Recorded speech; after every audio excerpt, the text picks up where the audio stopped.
이번에는 ICT 트렌드를 소개해드리는 ICT 포커스 시간입니다. 10월에 들어서면서 성능은 업그레이드되고 가격은 좀 더 저렴해진 스마트워치가 속속 등장을 하고 있는데요. 또 한 번의 치열한 스마트워치 경쟁이 펼쳐질 것으로 기대됩니다. 네, 그래서 이 시간에는 청강문화산업대 모바일스쿨 박민우 교수와 함께 하반기 스마트워치 시장의 특징과 전망을 알아보겠습니다. 어서 오십시오. 네, 안녕하세요. 네, 뭐 애플, 삼성, LG 할 것 없이 굵직굵직한 대기업들이 이 스마트워치를 내놓고 있잖아요. 앞으로도 어떤 제품이 나왔고 또 어떤 제품들이 나올 것인지 좀 궁금한데요. 예. 일단 가장 최근에 삼성전자에서 갤럭시 기어 S라는 제품이 출시되었습니다. 근데 사실 이 제품이 출시 이전부터 화제가 되었던 제품인데요. 예. 우선 이제 작년 스마트워치 시장 점유율 1위인 회사가 삼성전자고요. 이 삼성전자가 스마트워치 제품 중에서 처음으로 원형 화면을 채택했습니다. 예, 물론 원형 화면 채택이 이제 삼성전자가 처음은 아닙니다. 예. 예, 과거에 모토로라 365라는 제품도 있었고 LG전자 어베인이라는 제품도 출시가 되었는데요. 네네. 이 제품들은 사실 흥행에서는 크게 성공하지는 못했습니다. 근데 삼성전자 갤럭시 기어 S2가 현재 꽤 선전하고 있고요.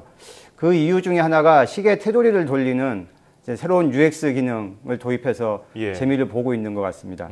그리고 고기능 센서를 기반으로 해서 사용자의 생체 신호를 수집하고 분석하는 건강관리 기능, 또 스마트워치만으로도 모바일 결제가 가능해져서 대중교통 또 다양한 가맹점에서 사용이 가능한 기능들이 추가되면서 인기를 끌고 있는 것 같습니다. 네, 그렇군요. 그리고 이제 애플의 경우는 이제 애플워치 운영체제 워치OS2가 출시되면서 이제 기존에 갖고 있던 애플워치 기능이 더 강화되었습니다. 그리고 애플이 프랑스 명품 브랜드 이제 스트랩이라고 하는 시계줄 예. 디자인 협업을 통해서 제품군도 더 다양화되었고요. LG는 어떻습니까? LG전자의 경우에는 이제 그 3G 통신이 지원하는 최초의 스마트워치를 제품을 개발했었는데 이번에 두 번째 그 제품이 출시될 예정입니다. 예. 네. 근데 첫 번째 제품은 사실 너무 가격이 비싸서 크게 성공은 못했는데요. 이번에는 제품 기능도 강화되고 또 가격은 이전보다 더 저렴해져서 기대를 해봐도 좋을 것 같습니다. 예. 네, 지금까지 스마트워치가 어떻게 출시가 될지 좀 들어봤는데 그렇다면 지난해와 비교를 할 때 스마트워치 시장이 어떻게 달라진 점이 좀 있을까요? 예, 스마트워치 시장을 좀 극단적으로 얘기하면 애플워치 출시 이전과 이후로 나눌 수 있습니다. 스마트워치도 그렇습니까? 예. 스마트폰도 그랬는데. 예. 예. 작년에 스마트워치 시장 규모가 한 460만 대 정도였는데요. 올해 애플워치가 출시되고 3개월 판매량이 이미 400만 대를 넘었습니다. 네. 그래서 애플에서 정확하게 판매량을 공개하고 있지는 않은데요. 아마 올해 애플워치 예상 판매량은 한 1000만 대 정도가 될 것 같습니다. 예. 이 수치를 보면 애플워치는 혼자서 이미 작년 시장 2배의 규모를 차지하고 있다는 걸 알 수 있는데요. 올해 스마트워치 시장 전체 규모는 약 1300만 대 정도, 작년 대비 3배 성장하는 수준을 기대하고 있습니다. 근데 애플워치 점유율이 이 정도면 약 75% 정도 될 것으로 보고 있습니다. 예. 자, 요즘에는 이 중국 업체들의 약진이 대단하지 않습니까? 화웨이도 2위까지 뛰어 올랐고, 뭐 대륙의 실수라고 하나요? 뭐 샤오미도 있고요. 중국 업체들이 어느 정도 좀 경쟁력이 있을까요? 이미 중국은 애플 제품의 최대 판매국입니다. 예. 중국 소비자 눈높이가 매우 높다는 것을 우리가 알 수 있고요. 그래서 중국에서 성공하면 이미 세계 시장에서 경쟁할 만한 수준에 도달했다고 볼 수 있겠죠. 중국 스마트워치 전략은 아마도 다품종 소량 생산으로 사용자들의 다양한 요구를 제품군으로 채울 것으로 예상하고 있습니다. 예.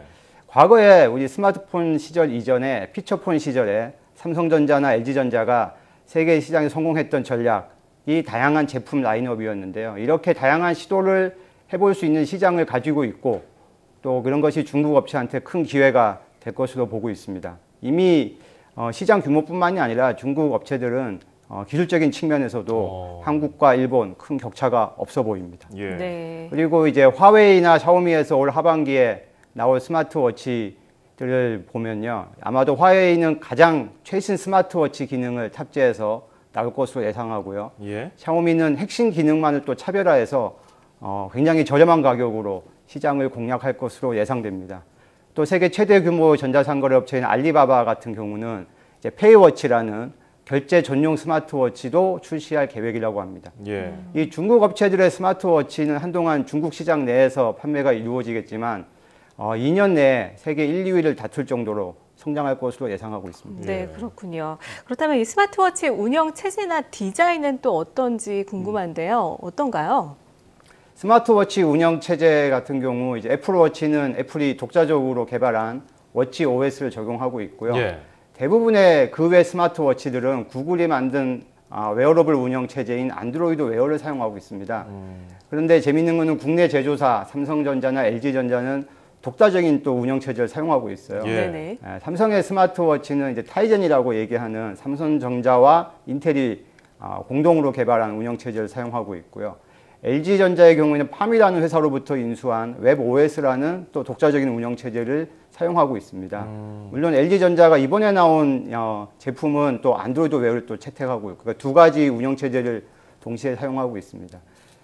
디자인과 또 사용자 경험이라는 측면에서 보면 애플은 이제 디지털 크라운이라고 불리는 과거의 시계에서 시간을 맞추는 기능을 갖고 있는 용두를 활용하고 있고요. 삼성은 베젤이라고 불리는 액정의 테두리를 돌려서 사용하는 휠 인터페이스라는 기술을 활용해서 차별화하고 있습니다. 네. 근데 일반인들에게는 어쨌든 시계 디자인은 아무래도 원형이 익숙하겠죠. 맞아요. 그래서 앞으로도 원형 디자인이 대세가 될 것으로 보이고요. 문제는 아직은 기능과 디자인이 소비자들에게 충분히 매력적으로 여겨지고 있지 않은 것 같습니다. 그러니까요.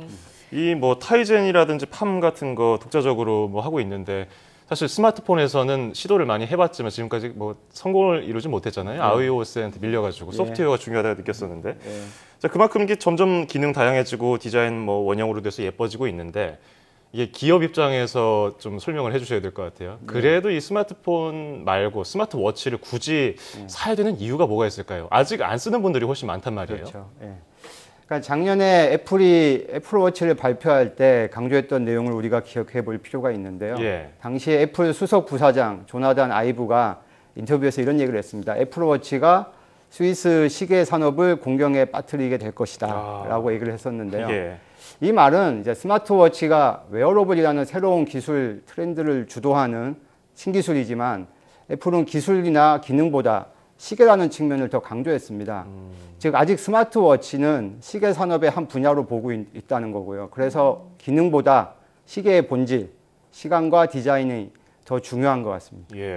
하지만 스마트워치 사용자들이 증가하게 되면 좀 더 스마트한 기능들을 잘 활용하고 적용하게 될 것입니다. 스마트폰 시장도 사실 마찬가지였습니다. 초기에 모든 소비자가 다 스마트폰 기능을 필요로 하진 않았지만 쓰다 보니 다양한 편리함에 익숙해져서 이제는 모두가 다 스마트폰을 쓰고 있는 것처럼 스마트워치도 이러한 과정이 필요하다고 봅니다.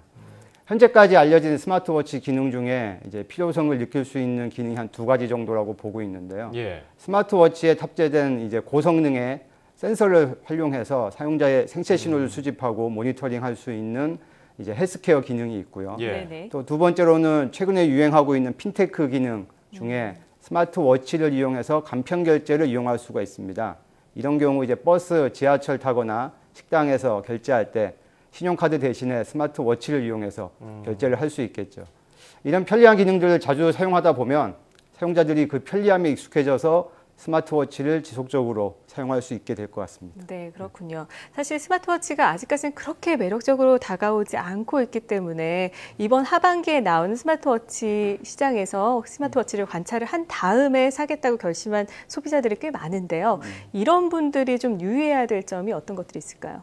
현재 스마트워치 시장을 저는 1.0 시장이라고 보고 있습니다. 이제 스마트워치 제조사들도 이 과도기 단계에서 다양한 실험을 하고 있는 상황이고요. 예를 들면 우리가 스마트폰이 있는데 태블릿 PC를 구매할 경우 세컨드 디바이스라는 목적을 분명하게 인식하고 있습니다. 그렇죠. 근데 마찬가지로 스마트워치를 구매할 경우 과연 스마트워치가 나의 세컨드 디바이스의 목적을 충족시켜 줄 수 있을지 고민을 해봐야 되고요. 그러니까 스마트워치가 제공하는 기능들이 현재 자신한테 꼭 필요한 서비스인지 충분히 확인해 보지 않으면 단순히 값비싼 시계가 하나 더 늘어날 뿐이죠. 그러니까 건강관리 기능, 헬스케어 기능이 목적이라면 이미 저렴한 제품들이 시중에 많이 나와 있습니다. 이런 제품들 미리 사용해 보시고 스마트워치 기능을 판단하면 구매 목적이 더 분명해질 거라고 생각이 듭니다. 자기가 어떤 목적으로 쓸 건지 확인을 하고 사야겠군요. 예. 사실 태블릿 PC 사놓고서 안 쓰는 분들 많거든요. 예. 자, 지금까지 청강문화산업대 모바일스쿨 박민우 교수와 함께 하반기 스마트워치 시장의 특징과 전망에 대해서 알아봤습니다.